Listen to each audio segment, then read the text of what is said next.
नमस्कार. लीड महाराष्ट्र या बातमीपत्रात आपले स्वागत आहे.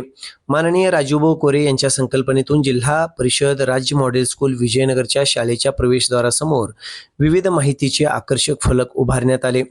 शाळेतील विद्यार्थ्यांनी विविध कला, गुण, कौशल्ये तसेच विविध स्पर्धांमध्ये मिळवलेले यश, विद्यार्थ्यांची नावे, शाळेमार्फत देण्यात येणाऱ्या विविध सुविधा तसेच शिक्षक वर्ग व त्यांची शैक्षणिक पात्रता याबद्दल माहिती या फलकांवर प्रदर्शित करण्यात आली आहे. शाळेची गुणवत्ता, विद्यार्थ्यांचे यश आणि शिक्षकांचे योगदान नागरिकांपर्यंत